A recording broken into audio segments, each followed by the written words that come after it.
meu nome é Roberta, eu sou assessora de conteúdo do módulo Indígenas da plataforma Hora, da UTCA, e eu vou conversar aqui com o Carlos Macedo, coordenador do projeto Plano de Contingência para a Proteção da Saúde dos Povos Indígenas Altamente Vulneráveis, em contato inicial. É prazer falar contigo. Então, este projeto Plano de Contingência nasce numa linha de trabalho da UTCA de proteção aos povos indígenas isolados em contato inicial. E isso começou em 2011, 2012, com o programa Elaboração de uma Agenda Regional de Proteção aos PIACE, ou seja, os povos indígenas isolados em contato inicial. Esse projeto conseguiu delinear orientações, diretrizes para a atenção de saúde dos povos indígenas isolados. Na sequência, como resultado desse projeto da primeira fase, teve uma segunda fase, que foi também elaborar metodologia para trabalhar em saúde na região de fronteira, principalmente onde se encontra os PIACE. E, dando sequência a essa linha de saúde, tristemente inspirada pela Covid-19, fizemos uma proposta do plano de contingência para discutir diretrizes e orientações, recomendações, sugestões, para trabalhar com serviços públicos de saúde e para articular com participação dos povos indígenas nos próprios territórios nos quais estamos trabalhando. São 6 territórios. São todos territórios que ficam nas fronteiras com os países membros do TCA. Bolívia, Brasil, Colômbia, Equador, Guiana, Suriname, Peru e Venezuela. Alguém pergunta, e a Guiana Francesa? A Guiana Francesa não é país, é um território ultramar da França, então não faz parte do tratado. No seu acompanhamento do projeto, na sua própria experiência, como que você identifica nesses territórios os principais aspectos que tornam essa população vulnerável e como que isso está relacionado também com a presença dos povos, principalmente dos isolados na região? Essa região, característica delas é que elas são ricas em biodiversidade, estão bastante bem protegidas, mas ao mesmo tempo estão muito ameaçadas. Madeireiros, narcotraficantes, as mineradoras, as petroleiras e os grandes projetos de desenvolvimento da Amazônia, estradas, hidrelétrica, etc., que têm impacto direto ou indireto, né? Ou seja, as populações indígenas que estão no entorno dessas, onde estão os PIACE, não? Cada vez mais estão mais ameaçadas.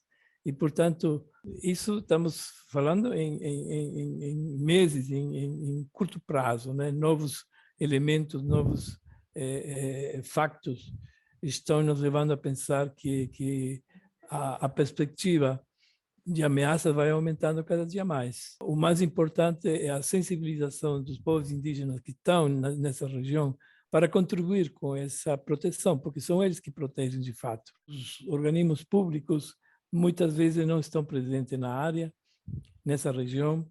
É muito raro encontrar a presença do Estado nesses lugares. Então, os índios mesmo, que muitos deles são parentes, inclusive os que estão isolados ou que estão em contato inicial, são que estão levando assim a estratégia de proteção. Então, o mais importante para o nosso projeto é o vínculo articular o Serviço Público de Saúde com as organizações indígenas e com as comunidades indígenas que moram no entorno das terras dos PIACE. E como que você avalia o andamento do projeto até esse momento, né? O que você observou de aspectos que foram importantes até agora? Bom, as consultorias, que são 6, finalizaram seus estudos situacionais de saúde. Então, já temos hoje uma visão do que está acontecendo em território, quais são as doenças, quais são a situação dos serviços públicos de saúde e quais são os principais atores para participar desses planos de contingência. Esses planos de contingência vão ser começa agora, a partir inclusive deste mês, consultados com as comunidades indígenas para discutir com elas quais seriam as diretrizes e recomendações por parte delas. acredito que cada situação vai ser bem diferente, porque são fronteiras bem diferentes também. E, felizmente, estamos contando com o apoio das instituições dos países membros. Eles estão participando, sim, felizmente, plenamente. Em relação ao papel do TCA, né, o TCA é um mecanismo que tem uma importância grande no que diz respeito de juntar atores regionais, né, de diferentes países e também de aproximar, né, os governos numa conversa mais técnica, né, no caso desse projeto, mas de aproximar essas possibilidades de olhar a região de uma forma assim, transfronteiriça, né, no conjunto, né, e não em blocos, né, separados, né. Então, assim, como que você enxerga isso, né, assim, como que esse trabalho pode ajudar nesse sentido? Tem avanço, principalmente quando um país conhece o outro país, conhece a política dos outros países, eles ficam como mais animados, dizer, bom, nós temos melhores coisas ou nos falta muita coisa. Então, essa metodologia comparativa leva realmente o setor técnico a participar em tudo, porque querem saber o que está acontecendo no outro lado das fronteiras. E por isso que sempre os eventos dos projetos que mencionei têm plena participação dos técnicos. Isso é muito legal, é muito bom ver que tem interesse de fato, de verdade.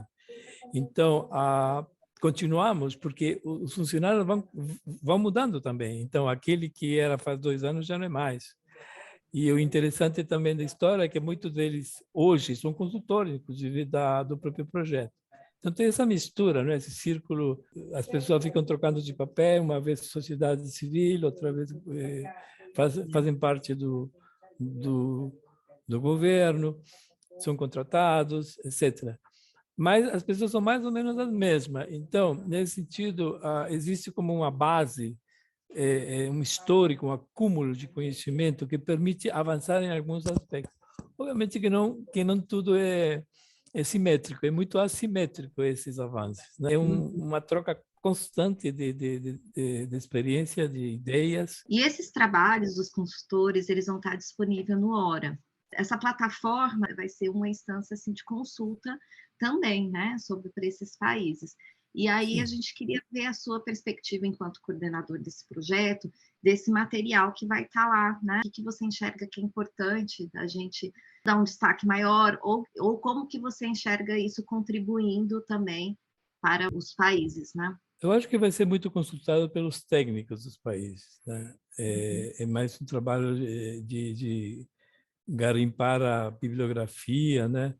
E já temos, inclusive, até o dia de hoje, várias coisas, né? Que temos feitos, relatórios de missões.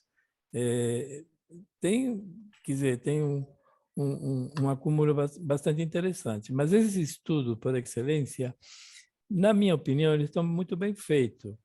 Claro que tem problemas de informações que não estão atualizadas, né? Que durante a pandemia os países tiveram dificuldade em facilitar as informações porque não tinham, porque não foram processadas. Mas hoje os países já querem já se manifestar, estão contestando informações dos próprios informes, dos próprios relatórios, documentos, dizendo não, nós temos coisas atualizadas, nós queremos sim fazer os ajustes pertinentes. Vai ser uma dinâmica de todo este ano e o ano que vem ainda, né? Então, vamos colocar, sim, espero em breve, todos esses documentos, mas a dinâmica vai ser de que os pesquisadores dessa bibliografia vão questionar, vão querer mais informações, atualizações, e temos que estar preparados justamente para modificar quando seja requerido e avaliemos que sim, que vale a pena, que tem sentido. Como eu disse, os países recém hoje estão em situação de fornecer informações mais atualizadas. Existe também a questão da territorialidade no nosso trabalho. A gente escolheu 6 territórios. Agora, eu sou otimista nisso, que possa existir contribuições vinculadas a outros territórios, que não são aqueles que foram estudados, né? E gerar como referência de comparação, né? territórios próximos, os territórios que estamos trabalhando, ou territórios que estão longe, né? Que estão à distância e que talvez tenha similitude, tenha afinidades, ou tenha grandes diferenças, enquanto que ameaças podem ser bem diferentes também, né? A geografia pode ser diferente também. A situação de fronteira é uma situação muito particular, não é a mesma coisa ter fronteira com o Peru, não é a mesma coisa ter fronteira com a Colômbia, não é a mesma coisa ter fronteira com Suriname, etc, etc. Então, as fronteiras mudam também, né, de realidade, inclusive constantemente, de um dia para outro, né? Enfim. Rubens, você quer perguntar alguma coisa? Eu sou Rubens de Almeida e fui convidado pela Roberta para participar dessa sessão de entrevista aqui com o Carlos Macedo, e tenho algumas curiosidades sobre esses estudos e essa atividade, essa decisão de colocar esses estudos a público através do Observatório da Região Amazônica, do ORA. Quais foram as áreas focalizadas por esses 6 estudos, né? E por que essas áreas foram escolhidas? Olha, tem áreas, por exemplo, como o Vale do Javari, é uma área de trabalho do TCA de muito tempo, de longo tempo, principalmente porque é a região onde se encontra uma alta densidade de referência de povos indígenas isolados do mundo inteiro. Então, tudo está concentrado no Vale do Javari. O Vale do Javari é uma das terras maiores, uma das terras indígenas maiores do país, e ela tem fronteira com o Peru, principalmente. Mas, ao mesmo tempo, essa área que está no ocidente, né, do estado do Amazonas, ela tem um vínculo direto com a tríplice fronteira, né, a conhecida tríplice fronteira Colômbia, Peru e Brasil. E um vínculo direto através do próprio rio Javari. Então, a foz do rio Javari termina justamente no coração da tríplice fronteira, né? Nessa região se encontra-se o maior povo indígena amazônico do Brasil, que são os ticunas, e, portanto, é um grupo, como todos os povos, que anda pelos rios, pelos igarapé, e tem relações políticas, relações econômicas, relações, digamos, culturais, com seus próprios povos, com suas próprias comunidades e com outros também. Então, o Javari tem direta influência nessa região que é totalmente urbanizada, pode-se falar assim. São várias cidades pequenas, mas são várias. Temos do lado colombiano, do lado peruano, do lado brasileiro. Então, é uma dinâmica muito particular. E essa dinâmica tem a ver com a influência de qualquer doença, qualquer surto que existe na região, com a região do Javari. A outra região que tem a ver com a tríplice fronteira também é do rio Putumayo, né? Que está do lado da Colômbia, justamente o rio que se chama Putumayo e entra no Brasil como rio Içá. Essa é a outra região que a gente escolheu para o estudo. Temos outras. Qual foi o critério principal dessas terras?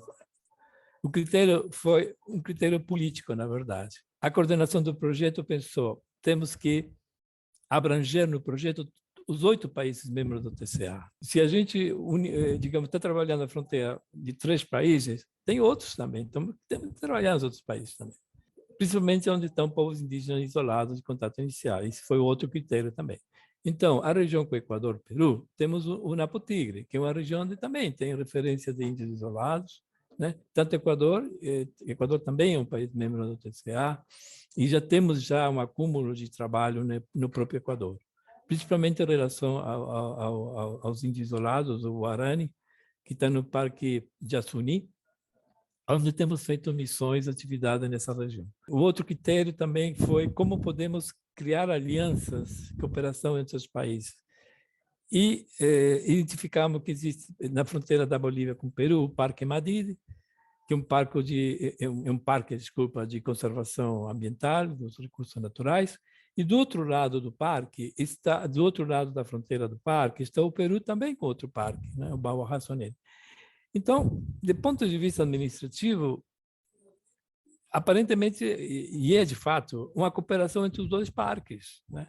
que de fato já existe também um acordo para a gestão integrada dos recursos naturais, Mas esse acordo não tem um componente de saúde. Então, a gente sugeriu, está sugerindo, aliás, trabalhando nesse papel, nesse componente, com um plano de atividades, para conseguir um acordo para que os dois parques falem e troquem informações sobre a questão da saúde dos povos que moram nesse parque ou nas proximidades do parque. O importante também é ter um consultor que conheça essa região, porque não adianta você escolher uma região onde ninguém sabe de nada. Então, vai ser difícil trabalhar lá. Então, como é que foi o processo de análise dessas informações? Os consultores se deslocaram para essas regiões, eles fizeram pesquisa em loco, ou eles fizeram levantamento somente de dados e de documentações outras? Então, o projeto mesmo prevê que exista primeiro um trabalho de gabinete, né? Um trabalho de escritório com pesquisa da bibliografia, o que se sabe. Inclusive, os próprios consultores que foram contratados são pessoas que já trabalharam nessas áreas, nas áreas onde foram contratados. Então, embora existia sempre esse interesse por ir a território, já começamos a querer ir a território, era difícil administrar essa situação. Primeiro porque tínhamos uma pandemia, né? Na porta de casa e dentro de casa, né? Então, era difícil autorizar ir para algum lugar, né? Segundo, porque os recursos são poucos, não é assim, vai agora tchau, e depois vai de volta. Não, temos que administrar os recursos também, né? Porque temos 6 territórios e temos aproximadamente 12 ou 13 consultores contratados ou colaboradores. Primeiramente, quanto à questão de saúde da pandemia, a gente não vai enviar ninguém para nenhum lugar. Estou te falando isso em 2020, né? Depois de um ano, 2021, finalizaram esses estudos, né? E começamos agora sim a ir a território. Agora sim.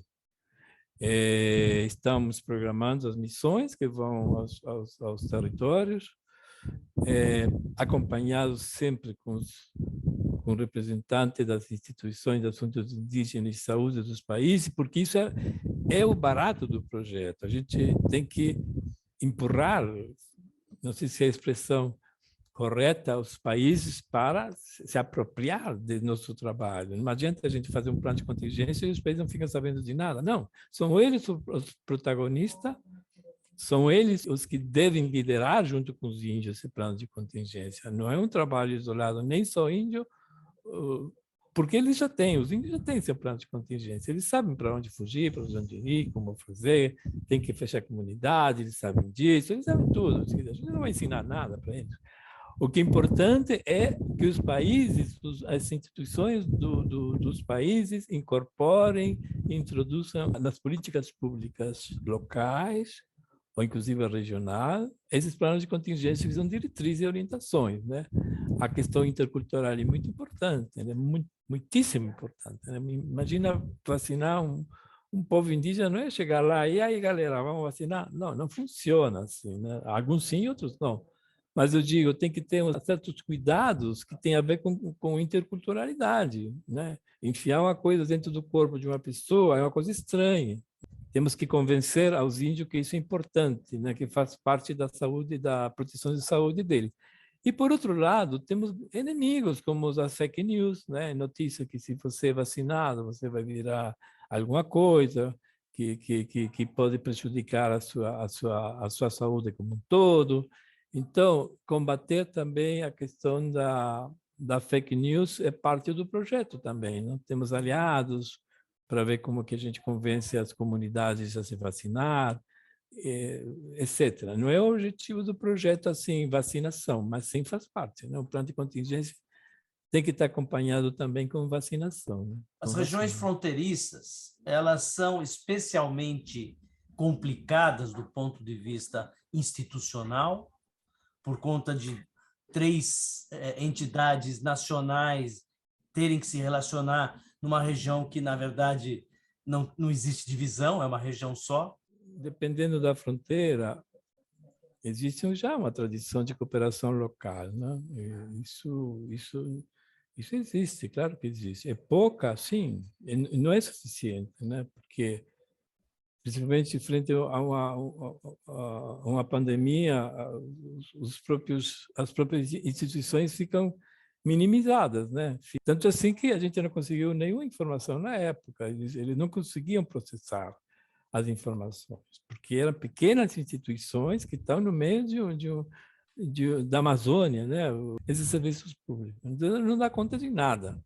Tem que esperar um tempo, né? Mas, enfim. Isso acontece em todas as fronteiras. Tem fronteira que não tem absolutamente nada, que os países não têm serviço de saúde, ou um dos países tem, né?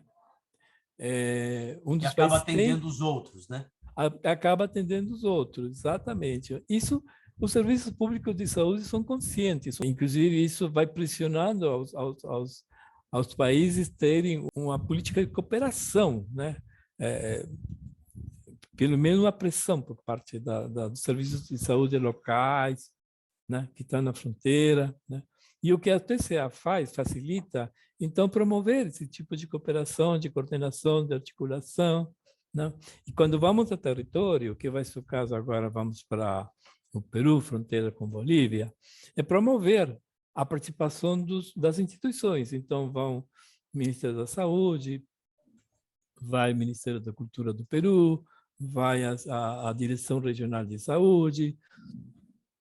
Tem uma lista grande. Então, surge de um tratado, né, de 1972. Nestes anos, um dos resultados mais emblemáticos da TCA é o Observatório Regional Amazônico, que é um projeto antigo, de muitos anos atrás, e que recém agora, nos últimos 2 anos, está sendo implementado. E o módulo Povos Indígenas é dos tantos módulos que vão fazer parte dessa plataforma, né? Tem módulo biodiversidade, CITES, mudanças climáticas, temos vários, são vários. Muito bom.